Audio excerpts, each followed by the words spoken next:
Tá ok, então vamos lá de onde a gente parou. Então, perfeito. aqueles Então, cuidados de sempre, né? Isso, a gente estava falando sobre os cuidados, né? Lavar as mãos, tá? Como eu estava te dizendo, eu lido com conjuntivite há 15 anos, pelo menos, e assim, todos os anos tem esse aumento da incidência de conjuntivite. Para você ver, eu nunca peguei uma conjuntivite. Então, atendo diversos pacientes, principalmente nesse período de início de ano. Então, assim, tendo os cuidados de lavar a mão, higienizar bem os aparelhos depois de você atender um paciente. Depois, entre cada paciente, a gente já higieniza, né? Muito bom. Mas quando a gente atende um paciente com conjuntivite, a gente tem um cuidado maior nisso aí, para também não estar propagando para os pacientes seguintes. Perfeito. Doutor, você falou um ponto legal agora. Me lembrei de uma live anterior que a gente teve com a doutora Aline, que é dentista, né, odontóloga, e ela falou sobre alguns cuidados, e era até um tópico da gente bater um papo sobre isso. Doutor, que tipo de vestimenta hoje o médico oftalmologista está usando para atender pacientes, seja ele com conjuntivite ou não conjuntivite, mas como é que vocês estão hoje se paramentando, se protegendo até para essa questão de vocês ajudarem a não propagar esse vírus? Como é que está hoje essa... Perfeito, isso é uma pergunta interessantíssima, porque a gente trabalha muito próximo ao rosto do paciente. Tá? Quando a gente está examinando o paciente, a gente utiliza aquele aparelho chamado lâmpada de fenda, o paciente encosta o queixo lá, encosta a testa, e a gente, através do microscópio, a gente tem acesso, né? Então a gente fica muito próximo ao paciente com aquele aparelho, tá? Perfeito. E o que a gente tem usado hoje, a gente tem usado máscara, né? Tá? E a gente passou a adotar uma proteção de acrílico, que é do tamanho mais ou menos de uma folha A4, tá? Isso aí a gente compra fácil nessas lojas de papelarias, né? E essa folha de acrílico, ela funciona como uma barreira entre o médico e o paciente.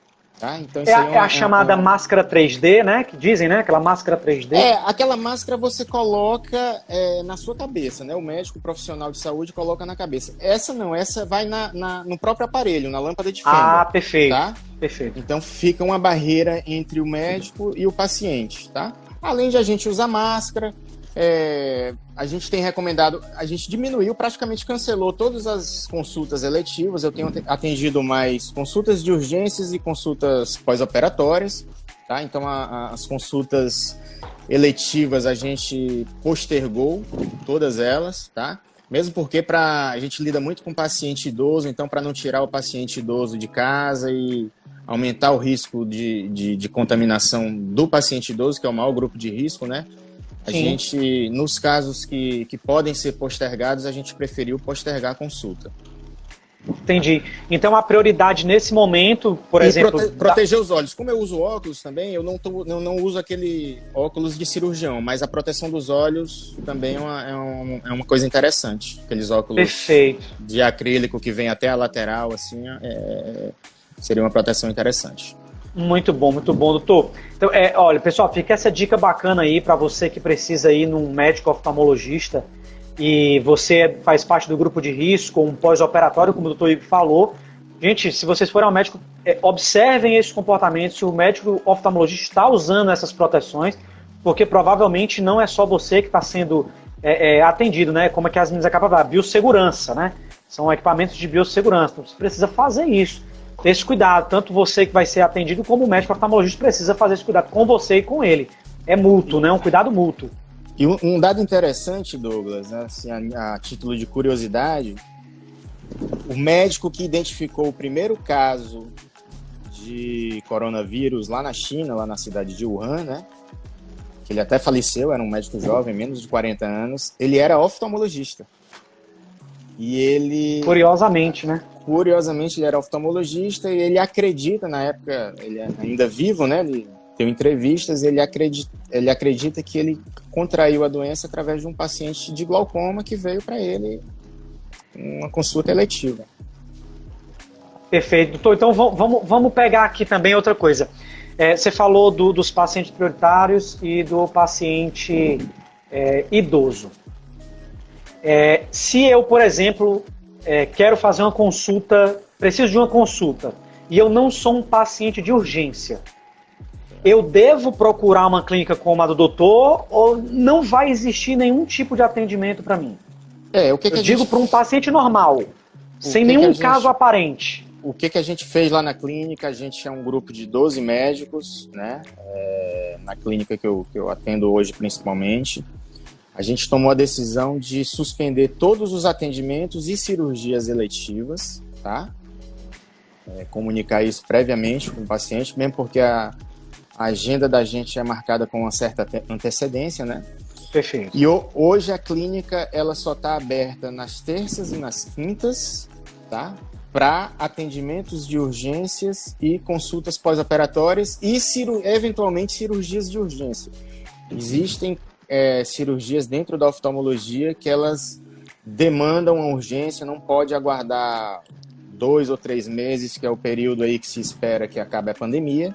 Então essas cirurgias de urgência a gente tem feito, tá? Mas, do contrário, os pacientes eletivos e as cirurgias eletivas a gente adiou 100%. Muito bom, doutor. Então, no caso de uma cirurgia, como você falou, vocês vão receber. Realmente, é aquele caso em que abre-se as portas para atender aquele determinado caso, né? Eu tinha lido alguma coisa, realmente não é todo mundo que vai ter essa prioridade. Então, doutor, eu quero também pegar um gancho legal, interessante, assim. Percebe, eu uso óculos, né? Então, uso lentes corretivas e também uso a lente de contato. Certo. Então, quais são os cuidados que eu acho que muitas pessoas que podem estar na live também utilizam-se desse meio de lente de contato? Às vezes eu não quero usar óculos, quero usar lente. Quais são os cuidados, quais são os tipos de lentes que a gente encontra e qual que o senhor indica para usar ou até não usar nesse período? O que a gente pode falar sobre isso? Como a gente tá mais em casa, né, nesse período, em quarentena, se puder ficar de óculos, é a melhor opção. Mas assim, se precisar usar lente, tem muitos pacientes que usam lente de contato que nem óculos tem, né? Então assim, se você usa lente diariamente, coloca a lente de manhã, tira à noite, a recomendação é a mesma de sempre, né? Ter muita higiene com as mãos, tá? Se tiver algum sintoma de olho vermelho, que pudesse, porventura, suspeitar de uma conjuntivite, não usar as lentes, lógico, de contato, tá? Conservar as lentes de contato sempre naquela solução de conservação, tá? Não com soro fisiológico. Eu gosto de frisar bem isso para os pacientes que usam lente de contato, né? Soro fisiológico não é recomendado, tá? Porque aquilo ali pode virar um meio de cultura para a bactéria, o soro fisiológico. O soro fisiológico ele pode ser usado a etapa que o soro fisiológico pode ser usado em quem usa lente de contato é quando você tira a lente do estojo. Tem gente que tem uma sensibilidade àqueles produtos, né, que conservam a lente de contato. Aí você pode lavar o excesso da solução com soro fisiológico antes de você colocar no olho, tá? Mas você conservar a lente de contato dentro da solução de soro fisiológico não é contraindicado, não é de maneira nenhuma recomendado, tá? Tá. Então assim, você tendo os cuidados que você tem sempre de lavar as mãos, não vai ter problema nenhum, provavelmente, com o uso de lente de contato. Perfeito. Eu costumo dizer para os pacientes, em relação a você perguntou, melhor lente, às vezes marca de lente.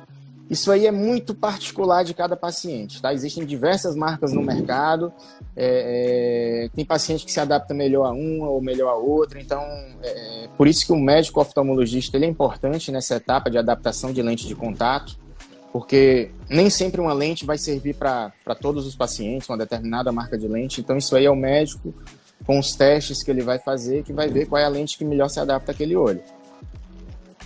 Perfeito, então eu realmente já estava fazendo errado. Eu coloco a minha lente para descansar, deixava no soro, né? Então eu preciso comprar aquela solução, né? Ela é mais cara do que o soro fisiológico, mas é o certo a se fazer. Mesmo porque, às vezes, aquela lente ela tem a formulação dela, ela combate alguns germes, tá?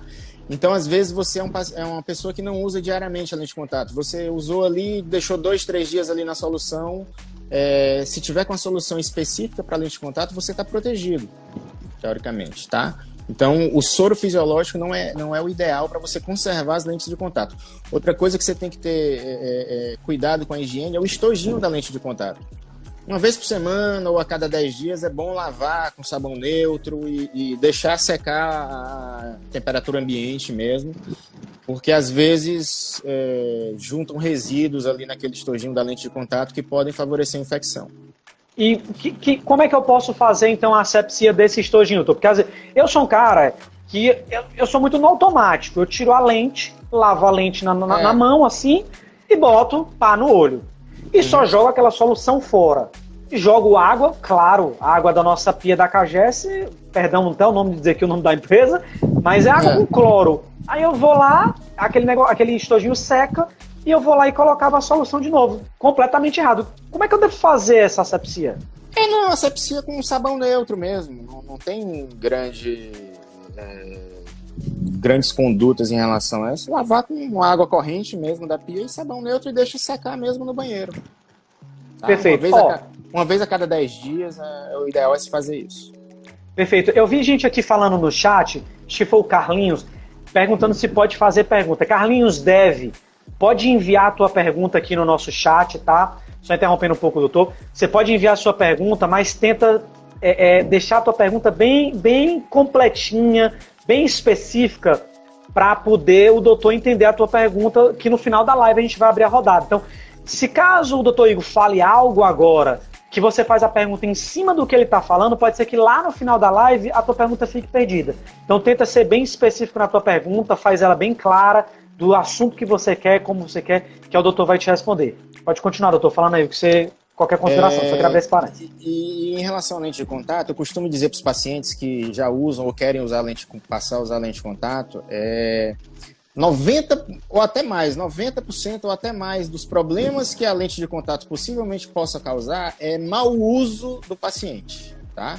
A lente de contato é um meio de correção refracional, né, que substitui os óculos, muito seguro se você usar dentro das recomendações adequadas. Tá? Então, se você tiver cuidado, tiver higiene com as mãos, usar a solução corretamente, higienizar o seu estojinho periodicamente, provavelmente você não vai ter problema com a lente de contato. Perfeito, evitar um problema maior, né, doutor? Isso, pode causar problemas sérios. Tem casos que chegam a casos de cegueira mesmo. Pegar uma bactéria... Pode falar pra gente aí, pode falar, doutor, fica à vontade. Quais problemas essa lente pode ocasionar? Pode falar aí, fica à vontade. O principal medo com o uso de lente, com o mau uso da lente de contato é a infecção, né? Como tudo na medicina, a gente tem muito medo de infecção. Então, tem alguns patógenos que podem atingir o olho da gente através da lente de contato, o mau uso da lente de contato, né, que podem causar uma úlcera de córnea, uma perfuração do olho e até levar a cegueira, perda do olho, perda da visão. Isso aí. Aí é bem sério já, né? Já chega mais do que um problema leve. É um caso extremo. E doutor, uma dica bacana para quem tem essa velha mania. Eu, por exemplo, tenho uma mania quando eu acordo, eu coço o canto do meu olho. Eu tenho uma coceirinha no canto do olho, eu não sei o que é isso. Sabe aquela coceira que você, quando acorda, aquela coceirinha boa? Aí eu fico, no olho.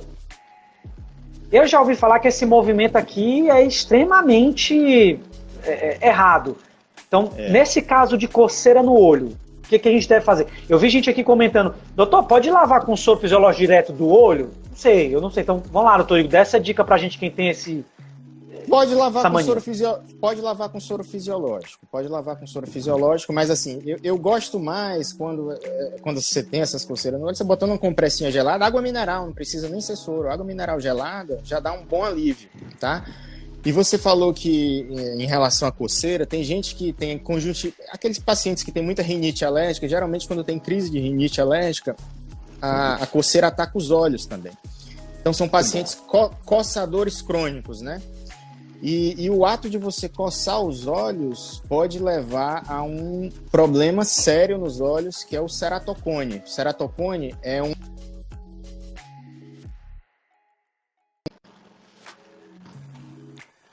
a parte da frente dos olhos, tá? Então, pessoas que coçam os olhos muito e coçam com muita força podem levar a uma alteração estrutural nessa córnea e causar uma doença chamada ceratocone, tá? Que é uma doença que causa um astigmatismo irregular, que é uma alteração na espessura e na curvatura da córnea, e com isso a pessoa pode precisar de um transplante de córnea. Tem casos que precisa trocar a córnea, tá? Então o ato de coçar os olhos, não aquela coceirinha boa que todo mundo tem de vez em quando, isso aí, mas aquela coceira, principalmente os pacientes com atópicos, né, que tem muita rinite alérgica, e essa rinite alérgica leva a uma coceira dos olhos também. Existe uma comunicação do nariz, porque que geralmente na crise de rinite a pessoa também coça os olhos, muitas pessoas.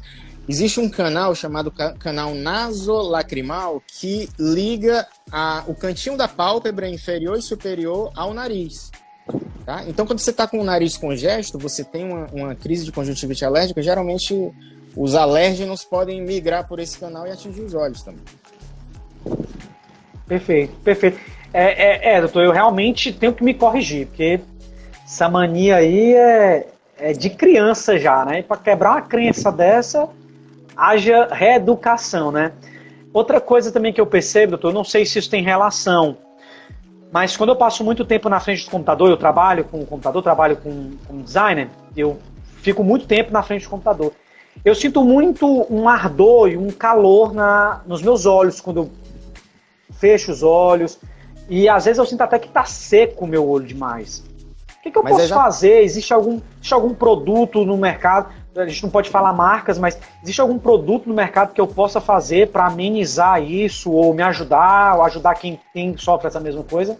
Mas é exatamente isso. Com o estilo de vida que a gente tem atualmente, né, muito computador, muito tela de celular, tablet, quando a gente está fazendo atividades que exigem da nossa atenção, por exemplo, você está ali fixo na tela do computador, a gente diminui o número de piscadas. Tá? E o ato de piscar o olho, ele é muito importante para espalhar a lágrima pelo olho e ajudar a lubrificar o olho. Geralmente a gente pisca em torno de 20 a 25 vezes por minuto. Isso aí tem estudos que mostram isso aí, tá? E quando a gente está fazendo alguma atividade que exija da nossa atenção, né, ou na tela do computador, ou na tela do celular, a gente diminui drasticamente o número de piscadas. E com isso, o olho vai ressecar. Tá? Geralmente a gente está num ambiente com ar-condicionado, então ajuda a ressecar mais ainda os olhos. Tá? Então, assim, pessoas que trabalham muito tempo diante de uma tela de computador, como é o seu caso, o que a gente orienta é tentar lembrar de piscar. Tá? E, se quiser, alguma coisa adjuvante, usar um colírio lubrificante. Existem diversas marcas aí no mercado. Né? Perfeito. Eu já vi até em farmácia uma espécie de shampoo para os olhos, eu não sei se o nome é esse, mas eu vou usar o nome shampoo. Existe shampoo para cílios, né? Hoje em dia, inclusive o que a gente tem usado muito foi um médico até cearense que desenvolveu. Tem muita gente que tem blefarite. Blefarite é uma alteração na borda da palpebral. Existe uma inflamação aqui na borda da pálpebra, onde os cílios se implantam, tá? E a lágrima da gente, ela é composta por 3 camadas, né? Água, a maior parte da lágrima da gente é água mesmo, e existe uma camada de mucina e uma camada de lipídio, de gordura. Essas glândulas que tem na base dos cílios são as glândulas que produzem a camada gordurosa da lágrima. Elas impedem que a lágrima, essa camada gordurosa da lágrima, ela impede que a lágrima evapore com muita rapidez, tá? E quem tem blefarite, que é essa disfunção nessas glândulas dos cílios, geralmente pessoas com a pele mais oleosa têm blefarite, elas têm a síndrome do olho seco, né? A lágrima, não é que a pessoa não produza lágrima, é que a qualidade da lágrima não é produzida com a qualidade ideal, né? A qualidade não é a ideal. Então existem shampoos para tentar melhorar essa oleosidade dos cílios e com isso fazer a pessoa equilibrar mais essa lágrima, né? Essa terceira camada da lágrima. Entendi. Doutor, essa questão que você fala que tem um pouco de camada de gordura, é que dá uma sensação de que o nosso cílio está meio oleoso? Isso, exatamente. Exatamente. Que bom. Tem gente que tem a pele tão oleosa, eu tenho uma pele oleosa, mas se você olhar, você vê pela borda pálpebra, a borda da pálpebra bem avermelhada, né? Bem avermelhada. Sim. Você consegue identificar só olhando, sem exame específico nenhum, que aquela pessoa tem blefarite. E é uma coisa extremamente comum. Extremamente comum. Às vezes o paciente rodou em vários médicos, usou diversos colírios e quando a gente introduz a higiene associada às outras medidas, a pessoa tem uma melhora fantástica. Inclusive, eu descobri essa oleosidade nos meus cílios numa consulta com um doutor lá na clínica ali do São Mateus. Me recordo o nome. Fui lá... Núcleo de oftalmologia. Núcleo de oftalmologia, pronto. Fui lá, uma consulta com o senhor, porque meu olho estava coçando muito vermelho, fazia 2 anos que eu não cuidava da minha vista, que eu não andava em oftalmologista, e foi lá que o senhor diagnosticou, você tem uma oleosidadezinha nos seus cílios, me passou um lubrificante muito bom, uso até hoje, e também uso, parece um shampoo, não sei se o nome é esse, mas é uma solução. Isso. E é um cheiro bem forte essa solução tem. Bom, confesso. Vou falar dela, a dica para quem está achando, se você não gosta de cheiro forte, ela tem um cheirinho um pouco complicado de você passar no olho ali e ficar. Mas isso aí já foi mudado já. Tem uma versão mais nova do shampoo que eles melhoraram essa questão do cheiro. Tinha uns pacientes que reclamavam realmente do cheiro. Muito bom. Eles adicionaram algum componente lá que melhorou essa questão do cheiro mais forte. Eu espero que na minha próxima visita a uma farmácia eu possa achar o meu shampoo com um cheirinho aí de alguma coisa melhor do que o que eu uso hoje. Perfeito. Mas, doutor, eu não sei se tem muito a ver essa pergunta que eu vou fazer agora, ou esse tópico que eu vou abrir, também não sei se é muito a praia, mas existe algum tipo de alimentação que eu possa ter que me ajude, por exemplo, a melhorar a minha visão, a vista cansada, sei lá, esse meu olho mais quente, enfim, existe algum tipo de alimentação ou isso minha cabeça não tem nada a ver? Não, se você tem uma alimentação equilibrada, eu costumo dizer para os pacientes, se você tem uma alimentação equilibrada, com todos os componentes nutricionais adequadamente, você não precisa suplementar com nada, né? Mas existem alguns suplementos que, por exemplo, essa camada gordurosa, existem alguns suplementos à base de ômega 3 que ajudam a equilibrar essa camada gordurosa da lábia, tá? Tem alguns pacientes mais idosos que têm uma doença chamada degeneração macular, que se beneficiam de suplementos vitamínicos específicos, né, calculados a dosagem específicas para o olho, tá? Mas, no geral, o paciente, tirando esses pacientes, se você tem uma alimentação adequada, equilibrada, você não precisa se preocupar em ficar tomando suplementos, não. Entendi. E em relação à hidratação diária, doutor? Manter-se bebendo água de forma correta, se influencia alguma coisa ou não? Claro.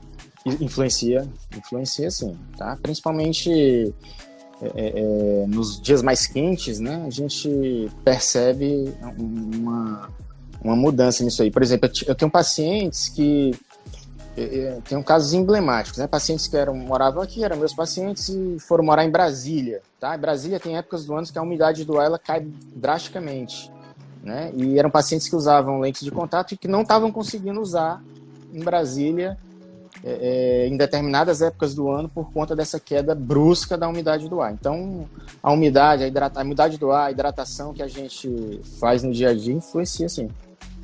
Muito bom, doutor. Eu vou pegar o último tópico aqui que eu queria conversar com o doutor, que é uma visão bem pessoal, sua, como médico, né, como uma linha de frente da área da saúde. Como profissional de saúde que o senhor é, quais são as recomendações para prevenção, talvez, aí, de uma infecção de Covid através da visão? Qual a dica que o senhor dá como na área da saúde? Eu acho que a gente tem que fazer o que a gente tem feito, né? Seguir as recomendações dos órgãos oficiais, tá? De distanciamento social, se tiver algum sintoma, como febre ou tosse, fazer a quarentena, né, de até 14 dias, tá? Se tiver tido contato com alguém que veio de fora, ou parente, ou amigo que tenha suspeito ou já tenha tido o diagnóstico de Covid, fazer aquele isolamento, né, dos 14 dias, tá? Questão do uso da máscara, a gente sai na rua, né, vai às vezes no supermercado, na farmácia, que são os lugares que estão abertos, a gente vê muita gente usando máscara na rua. Isso aí ainda não é um consenso, tá? Eu tenho usado por conta dessa questão do meu atendimento, né, sou profissional de saúde, então estou tendo contato com pacientes, tá? Mas, assim, o uso em todas as pessoas ainda não é uma coisa recomendada, mesmo porque estão faltando máscaras no mundo, né? Isso é um problema mundial, tá? A escassez de equipamento de proteção individual, né? Que são os EPIs, é um problema mundial, tá? Então, assim, eu acredito que isso também tem influenciado muito para a não determinação de uso em máscara em todo mundo, porque se todo mundo tivesse acesso a uma máscara, eu acho assim, o próprio ministro da Saúde, né, recomendou as pessoas que não tiveram a oportunidade de comprar máscara, confeccionassem, né, a sua própria máscara, tá, para sair na rua. Mas assim, não é ainda uma determinação oficial, tá? Mas se puder ter acesso à máscara, ou mesmo confeccionar a máscara, se precisar sair na rua, eu recomendaria sim. E continuar tendo os cuidados, né, de higiene com as mãos, e esperar uma decisão dos órgãos oficiais quanto à liberação dessa quarentena aí. Muito bom, doutor, muito bom. Um posicionamento bacana, acho que vocês que são linha de... A gente está com falta de álcool gel, né, em várias farmácias. Eu acho que o simples ato de, se você não tiver álcool gel, não se desespere, o simples ato de lavar as mãos já é suficiente, você ter uma boa higiene com as mãos.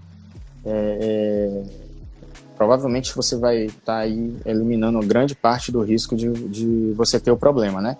Em relação a medicações, essa polêmica aí da cloroquina, hidroxicloroquina, parece que tem alguma pequena evidência, né? Mas se você for tentar comprar na farmácia hoje, você não consegue comprar, e assim, mesmo porque não tem indicação nenhuma profilaticamente, você vai tomar ali para evitar a doença. Isso aí não existe, isso aí de maneira nenhuma.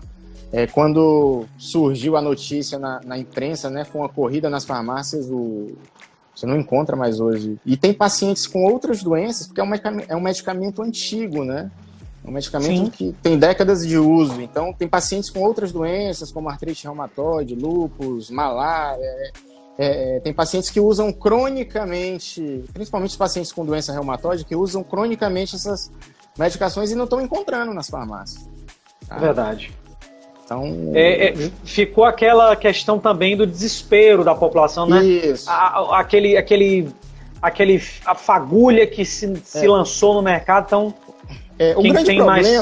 O grande problema dessa doença não é a letalidade da doença, né?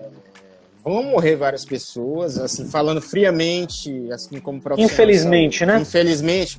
O grande problema é o colapso que esse grande número de pessoas tendo ao mesmo tempo a doença, apesar de 90% das pessoas não precisarem, 80% a 90% não precisarem ir para o hospital, não precisarem de internamento, mas se todo mundo pegar ao mesmo tempo, aqueles 10% que vão precisar de internamento não tem sistema de saúde nenhum do mundo que suporte isso aí, né? Em cidade nenhuma do mundo. Você vê Nova York, a cidade mais rica do mundo, você vê o desespero que está lá, né? Então, o grande problema não é a doença em si, é o colapso que essa doença pode causar no sistema de saúde pelos poucos pacientes, mas falando estatisticamente, é uma grande quantidade de pacientes ao mesmo tempo, tendo a doença ao mesmo tempo, que porventura precise de internação, né? Que não existem leitos suficientes para isso. É verdade, a gente viu aí que o governo está tentando fazer uma medida, né, usando até o PV como um hospital montado ali, né, tendas, né, são tendas, né? É um hospital de campanha, né? Campanha.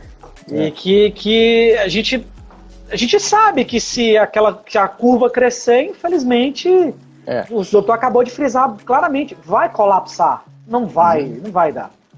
E as próximas 2 semanas eu acho que são fundamentais, né?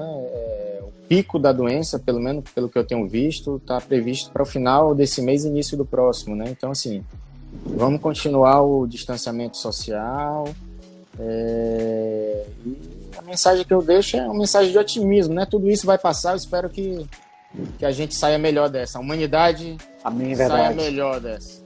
Claro, acho que de tudo a gente tem que tirar um ensinamento. Gente, a gente já vai ter que encerrar um pouco aqui a live, porque daqui a pouco o YouTube o Instagram vai cortar a gente aqui automático.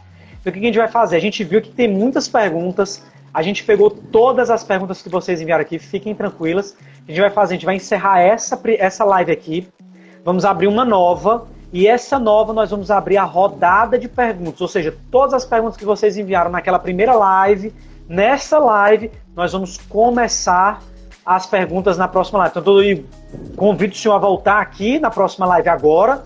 Daqui a menos de um minutinho eu vou abrir uma nova live. E todo mundo que está aqui, para vocês não saírem daqui sem resposta. Gente, não saiam daqui sem resposta. Sempre que a gente recebe um profissional da saúde, é ótimo para a gente esclarecer todas as nossas dúvidas. Seja dúvidas dentro de um consultório, dúvidas em casa, dúvidas que a gente tem toque, mitos e verdades que a gente ouve por aí, né? Muito burburinho, muito ruído.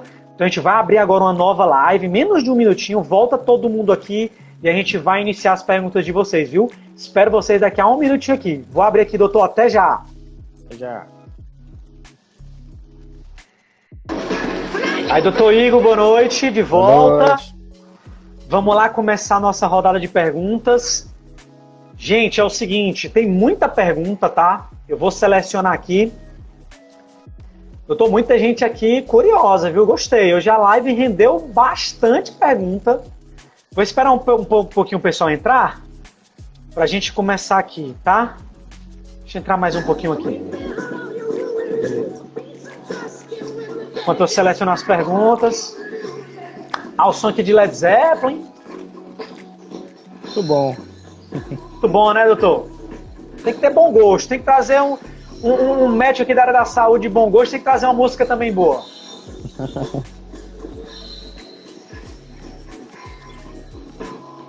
Bom, pessoal, eu sei que já chegou agora aqui, a gente tem um número legal. Com certeza, quem já voltou aqui já deixou sua pergunta e quer saber a sua resposta. Então, nós vamos começar agora. Como dizer que o nosso tema está fixado. Se você ainda tem uma pergunta, pode jogar a tua pergunta aqui, que se você não perguntou nas lives passadas, tá?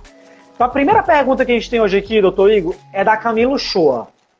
Ela pergunta a seguinte pergunta: e a cicatrização durante esse período? Tem algum cuidado específico ou não afeta? Bom, Camila... Cicatrização de... Não entendi a pergunta. Também não entendi muito. Será que dá conjuntivite ou de cirurgia? Ou... Pois é, Camila, se você estiver online aqui, eu sei que você tá... Especifica essa tua pergunta, eu vou pular para a próxima, tá? Pra gente não perder tempo. A Érica Fernanda Oliveira, eu acho, diz... E lavar os olhos com soro, agride os olhos? Eu não gosto muito, como eu te falei, eu prefiro até o uso da água mineral mesmo, em detrimento ao soro. Porque o soro fisiológico ele é NaCl, né? Sal. Então, em alguns pacientes ele vai irritar os olhos às vezes. Perfeito. Então eu prefiro Gente, como o doutor falou, água mineral, ou então você vem com soluções, né, lubrificantes e passa no seu olho. Isso. Aí para melhorar essa irritação ou talvez essa coceira que dá no seu olho. A próxima pergunta, doutor, é do Carlinhos Araújo Oficial. Após um espirro, se a pessoa estiver contaminada, quanto tempo o vírus fica no ar? Olha que pergunta interessante essa, hein? Isso é interessante. Tem um estudo que saiu, né, semana passada, se eu não me engano, que mostrou que o vírus pode ficar por 3 horas no ar, né? Sendo que é bom lembrar que esse estudo foi feito dentro de um ambiente fechado, né? Eles simularam, né, a pessoa espirrando ou falando e mediram quanto tempo aquelas gotículas ficavam suspensas no ar, né? Então, o resultado foi que por até 3 horas, né? Mas, como eu te falei, isso aí foi feito num ambiente fechado, né? Num quarto fechado. A gente não sabe o resultado disso num ambiente aberto, no meio da rua, por exemplo. Tá? Então, aquelas gotículas mais pesadas, você falando, ela já vai cair quase que imediatamente no chão. Tá? O problema é aquele aerosol, né? Aquelas gotículas menores que ficam suspensas no ar. Então, no ambiente externo, a gente não tem essa resposta ainda. O estudo que saiu, que mostrou que ficava por 3 horas suspenso no ar, foi um estudo feito em ambiente fechado. Tá? Não tinha... O ambiente estava 100% controlado para que aquilo acontecesse. Isso, exatamente. No meio da rua, assim, com o vento, com a influência do vento, a gente não sabe quanto tempo isso aí poderia ficar suspenso no ar. Bom, Carlinhos, eu acho que a gente conseguiu responder a tua pergunta, né? Isso aí vai ter outros fatores externos. Em caso externo, vai ter vários fatores que vão, né, influenciar. Temperatura, vento, como o doutor disse. Então a gente não sabe medir isso ao certo. A gente sabe que um espinho... É uma coisa que a gente está aprendendo ainda, né? O grande problema desse vírus é que o contágio dele é muito grande, né? A transmissibilidade desse vírus é enorme, tá? Então, a gente ainda está aprendendo, a gente está colhendo informações, os cientistas, os pesquisadores estão colhendo dados, né? Para a gente tirar algumas dessas dúvidas.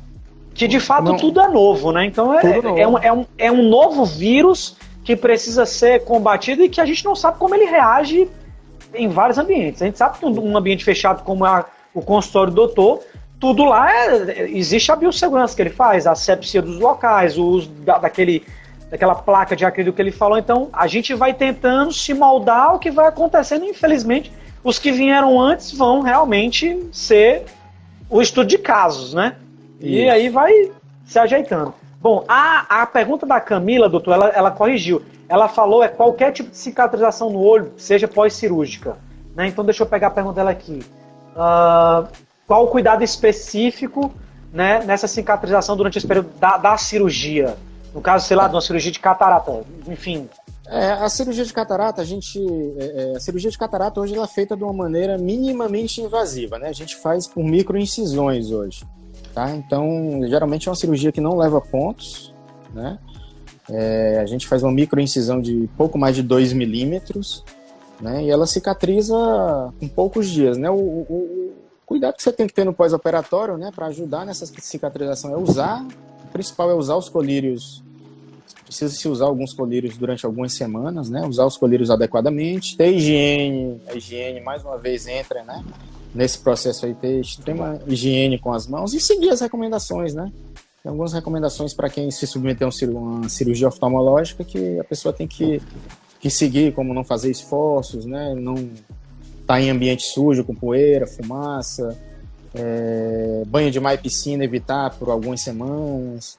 Tem alguns cuidados que a gente recomenda aí no pós-operatório de qualquer cirurgia oftalmológica. Muito bom. E como você está... Se você precisar fazer essa cirurgia, eu pegar até aqui, a Josi fez uma pergunta. Quais as cirurgias que são de emergência? No caso de uma cirurgia de catarata, alguma coisa assim, já está de quarentena, você tem que ficar dentro de casa e se cuidar. Geralmente a cirurgia de catarata é uma cirurgia eletiva, né? Então a gente adiou minhas cirurgias eletivas de catarata, eu adiei todas, tá? Perfeito. A única situação em que uma catarata poderia levar a uma cirurgia de urgência seria nos casos de catarata muito maduras, né? A pessoa que já tem a catarata já há algum tempo, e essa catarata está levando a um aumento da pressão intraocular. Então tem casos de pacientes que a catarata vai levar ao desenvolvimento de um glaucoma, né? Se a pessoa deixar a catarata, vamos dizer assim, amadurecer muito, se a pessoa tem determinadas características anatômicas do olho, pode levar ao aumento da pressão intraocular. Então, a cirurgia de catarata, ela só seria de urgência nesses casos específicos de aumento da pressão intraocular. Do contrário, ela pode ser adiada como deve ser adiada nesse momento.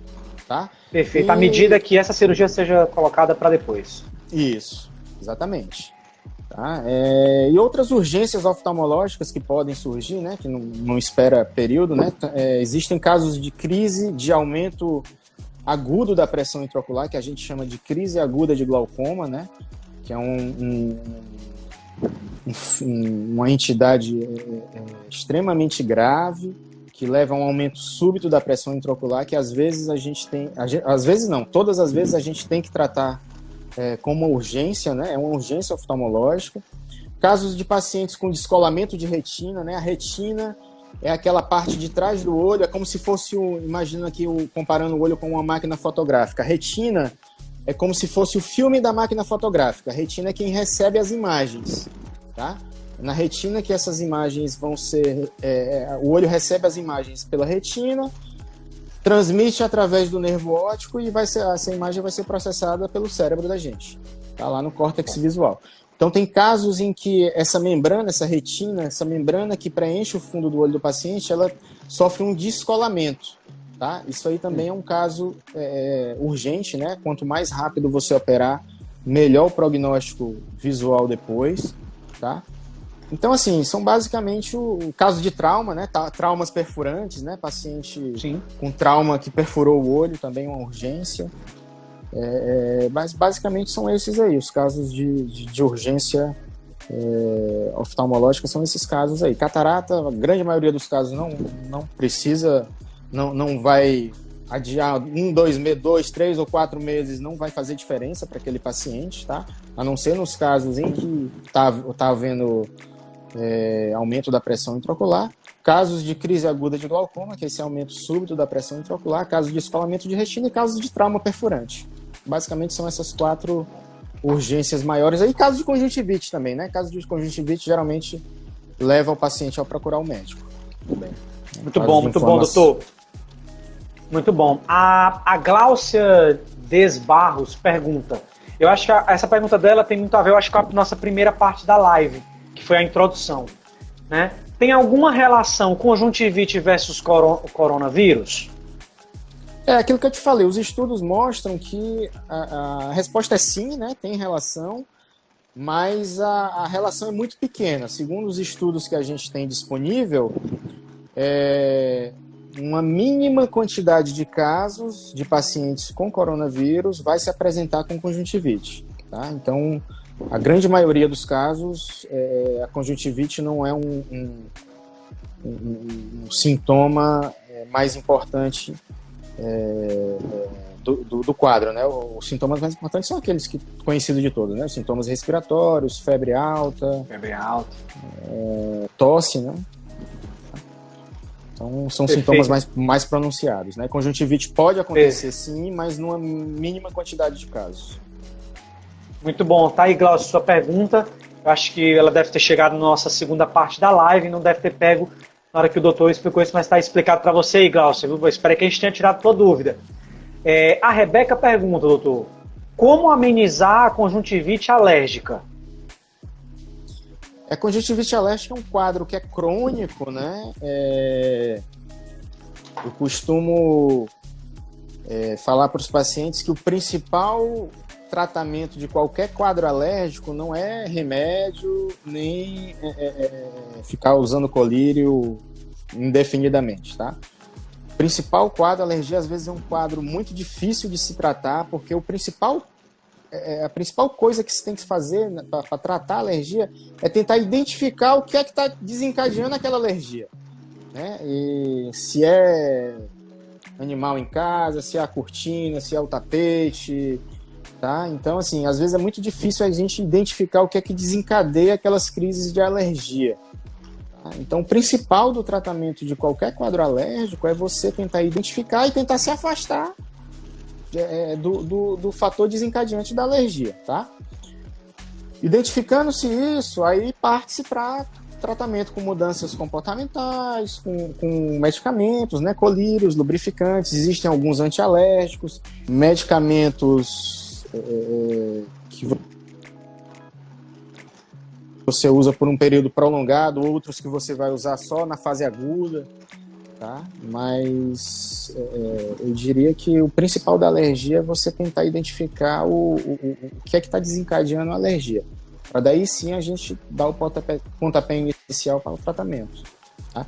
E tem pacientes que sofrem demais com alergia. Alergia tem casos que são dramáticos até. Caso de alergia.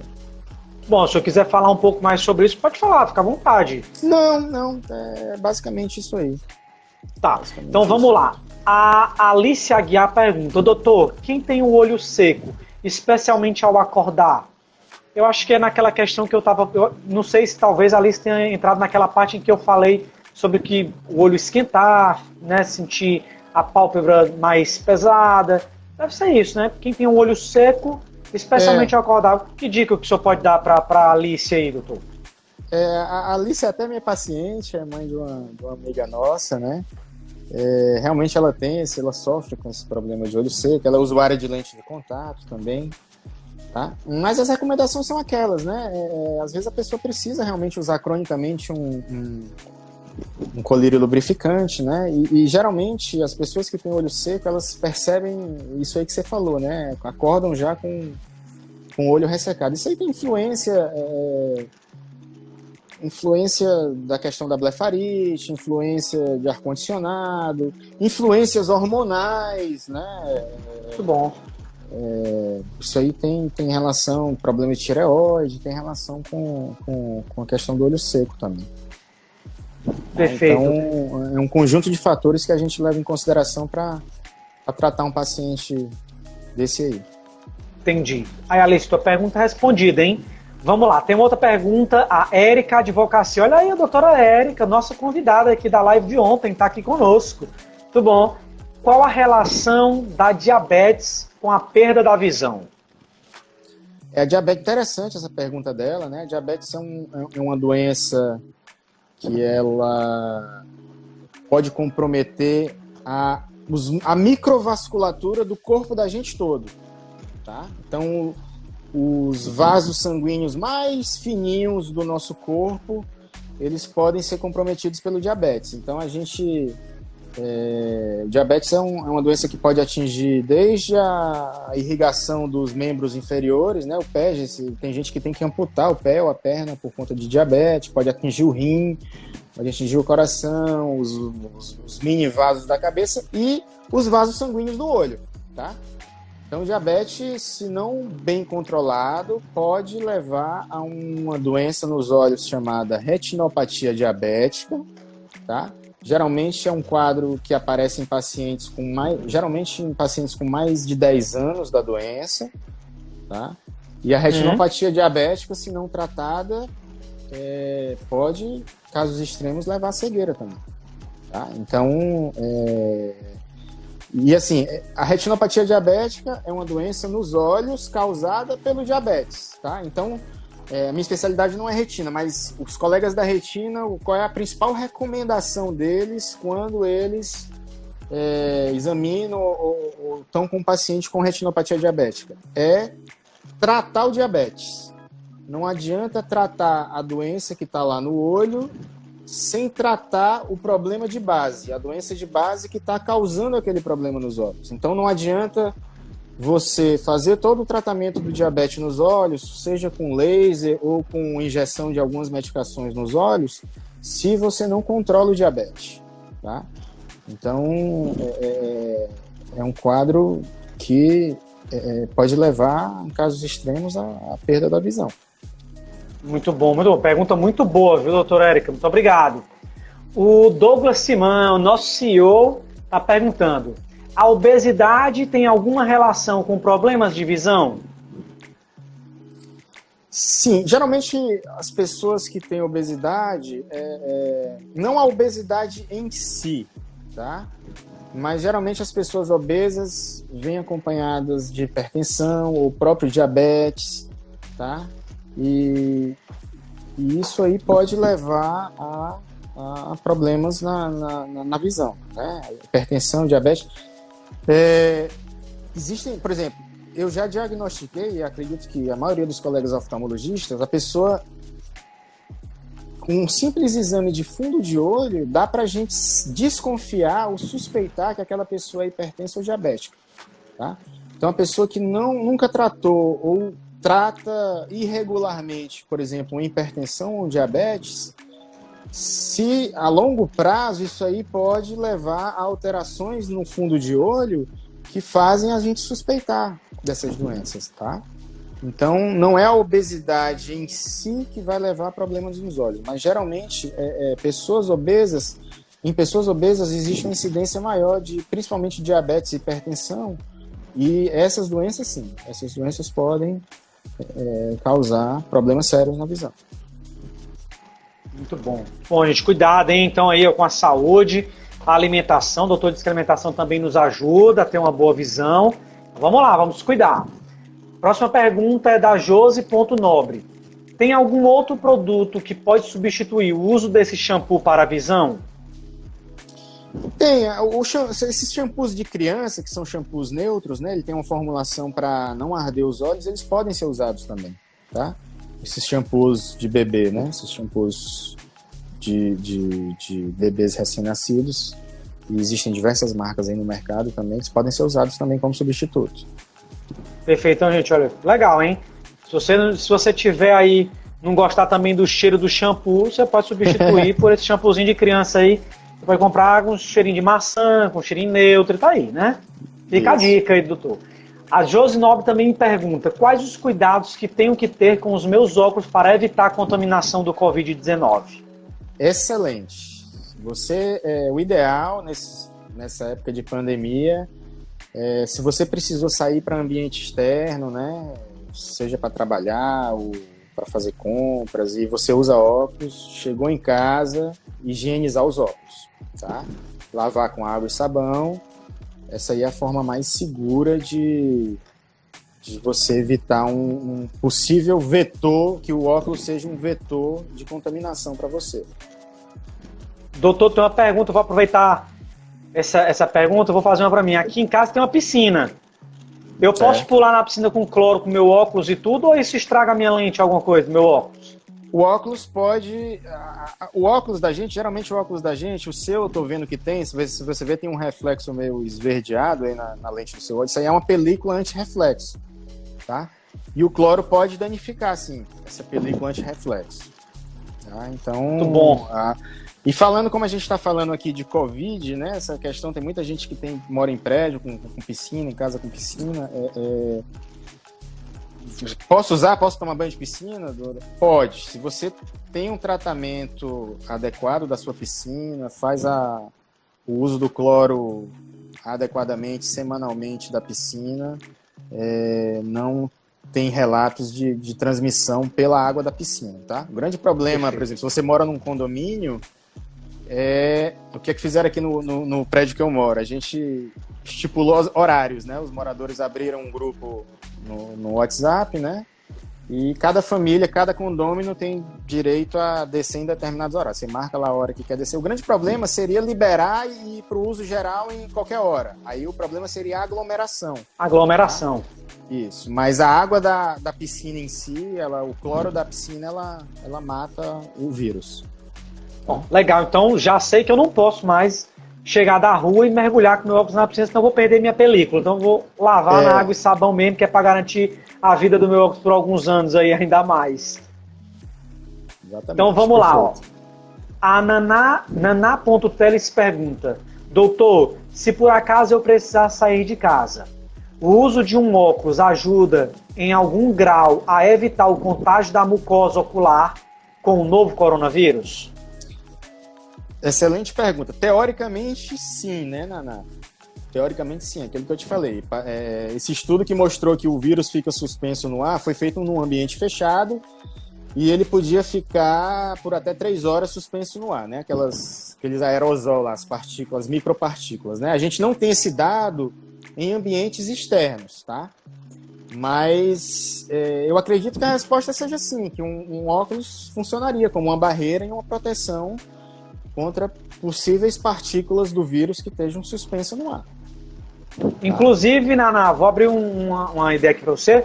Eu fui ao supermercado de máscara e vi muita gente lá usando óculos de EPI, fechando os olhos, a máscara, e vi também de luvas, aquelas luvas que você vê o doutor usar, dentista, enfermeiro, não sei, mas a gente precisa também realmente se cuidar e cuidar do próximo, né? Isso não deixa de ser um cuidado mútuo, né? Exatamente. Então, o Andrei C. Freire perguntou, qual a relação entre a cloroquina e a catarata e outras doenças oculares como efeito adverso ao uso do medicamento? Mas aí... Ah, tá, entendi. Eu entendi a pergunta dele. É porque é o seguinte, como eu te falei, a cloroquina e a hidroxicloroquina, que é a forma mais segura da cloroquina, ela é um medicamento que é usado há décadas, né? Então, assim, em pacientes que precisam usar a longo prazo, A alteração no olho principal que pode dar é uma doença na mácula. A mácula é uma região da retina, tá? Então, existe uma doença chamada maculopatia por cloroquina, tá? Que geralmente é uma pequena porcentagem de pacientes que desenvolvem isso aí, e geralmente pacientes que precisam usar cronicamente a droga, tá? Então, assim, o que se está advogando, falando especificamente da Covid-19, é o uso dessa medicação por 5 dias, tá? Então, assim, por 5 dias, provavelmente você não vai ter problema nenhum de maculopatia com a dose que está sendo recomendada, tá? Então, os casos de alteração na mácula, né, de maculopatia, nos pacientes que usam a cloroquina, são pacientes que usam durante um período muito prolongado, tá? Então, eu não vi relato nenhum dos pacientes que estão sendo tratados de Covid-19, relatos de maculopatia com o uso pelos poucos dias que está sendo recomendado. Muito bom, muito bom. Gente, a gente vai aqui para a última pergunta, né? Que é do Júnior Películas. O que mais provoca o deslocamento de retina? O descolocamento de retina é um problema que eu te falei, né? Que a retina, que é aquela membrana lá que preenche o interior do fundo do olho, ela se descola, né? Da parede do olho. E geralmente o que causa isso são alterações predisponentes na própria retina, tá? O descolamento de retina, ele é mais comum, por exemplo, em pacientes com alta miopia, tá? Pacientes com miopia acima de 3, existe uma incidência maior, os estudos mostram que os pacientes que são automíopes, eles têm uma incidência maior de descolamento de retina. Por quê? Porque a retina desses pacientes, em determinadas áreas, na periferia dela, ela é mais frágil, ela é mais fina. É como se vou fazer uma comparação aqui, se você pegasse um saco plástico, esticasse ela, e naquela região que estica o plástico, ela vai ficando fina até rasgar, tá? Então a retina do míope, ela, em determinadas regiões, ela pode ser mais fina e chegar até a rasgar. E quando ela rasga, o fundo do olho é preenchido por um líquido, tá? Existe uma gelatina que no míope, essa gelatina ela pode se transformar em uma forma mais fluida, em líquido. E esse líquido infiltra por esse buraco, por essa rasgadura que tem na retina e descola a retina, tá? Então, geralmente, os pacientes que têm o descolamento de retina mais comum, a forma mais comum de descolamento de retina, que é o chamado descolamento regmatogênico, que é quando existe esse buraquinho na retina, tá? Eles já têm essa lesão predisponente, tá? Perfeito. Então, aquele negócio de, eu tô lendo no ônibus, tô lendo no carro, vai descolar minha retina, isso aí é meio que mito, tá? A pessoa que descolou a retina não foi porque estava lendo no carro ou lendo no ônibus, é porque ela tinha uma lesão predisponente e se ela não descolasse no ônibus ou no carro, ela ia descolar a qualquer momento. Isso aí não... Muito bom, mas um mito derrubado aqui, porque eu nunca li nada dentro do carro ou do ônibus, porque eu achava que minha retina ia descolar. Não, se sua retina tiver que descolar, o ideal é você fazer um exame oftalmológico anualmente, examinar o fundo de olho. E os pacientes que têm alta miopia, principalmente graus acima de 3 graus, fazer um mapeamento de retina periodicamente para estar identificando possivelmente essas lesões predisponentes. Tá? Doutor, para fechar com chave de ouro aqui a pergunta, a Érica Advocacia fez mais uma pergunta e eu acho que é legal a gente fechar com essa pergunta. Você é favorável ao uso da cloroquina para o Covid-19? Totalmente, tá? Não como forma preventiva, tá? Mas a minha opinião é a seguinte: a gente está no meio de uma guerra, né? É uma doença nova, tá? Eu sou médico, eu entendo o lado dos pesquisadores, de quem tem a opinião de que a gente tem que ter uma evidência científica mais robusta, digamos assim, para a gente utilizar o medicamento. Mas eu acho que a gente não tem tempo para estudos mais aprofundados e com um tempo mais prolongado para isso, tá? Então eu acho que as pequenas evidências que já existem, para aqueles pacientes que já iniciaram os sintomas respiratórios, né, a partir do segundo dia, né, já eu sou favorável a iniciar o uso da cloroquina ou hidroxicloroquina, tá? Mas eu acho que a pequena evidência que já existe, eu sou totalmente favorável ao uso, tá? Mas não o uso indiscriminado. Isso aí não, tá? Isso aí tem que ser com recomendação médica, é aquilo que eu te falei. Quando começaram a sair essas notícias da cloroquina, houve uma corrida para as farmácias, o medicamento sumiu das farmácias, tá? Teve gente tomando profilaticamente, pensando que aquilo ali iria impedir de ter a doença, então isso aí não existe, tá? Isso aí é uma coisa que não existe. Eu acho que deve ser usado mais com a recomendação médica, tá? Não a pessoa se automedicar Perfeito. E mesmo porque por exemplo, o principal receio de quem não quer usar nas fases mais iniciais da doença é que poderia dar alguma alteração cardíaca, né? Que aí seria um problema mais sério, tá? Mas, então, por isso que tem que ser usado com a recomendação médica, tá? O médico vai avaliar, vai ver o seu caso, vai ver as suas comorbidades e vai ver qual vai ser a melhor indicação do medicamento ou não para você. Mas falando aqui friamente, como médico, e se fosse em mim ou em qualquer familiar meu, não havendo contraindicações, eu com certeza recomendaria o uso, sim.